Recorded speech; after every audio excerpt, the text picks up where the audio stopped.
నేను ఏం చెప్పినా తప్పే తీస్తున్నానండి. నేను ఏం మాట్లాడినా తప్పే అంటున్నారు. నేను లేకుండా పోతే పరిష్కారం అవుతుందండి వీళ్ళకు. నేనేం తప్పు చేసినానండి?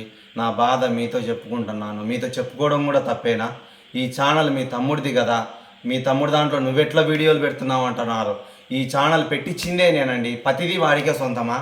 ఏది నా బాధ చెప్పుకుంటే హక్కు లేదా నాకు? నాకెవ్వరుండారండి? నాకెవ్వరు దిక్కులేరు. లాస్ట్‌కు నా గతి ఇట్లా అయిపోయింది. నేను మీతో నా బాధ చెప్పుకుంటుంటే ఇది కూడా చెప్పకూడదు అంటున్నారు కదండీ! నాకు వీడియోలో చక్కగా మాట్లాడడం రాదండి.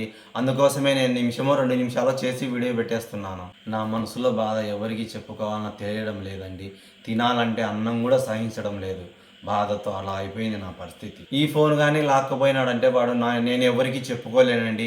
నాలో నేనే కుమిలి సావాల్సిందే అంతే తప్ప నుంచి నాకు వేరే మార్గం లేదండి.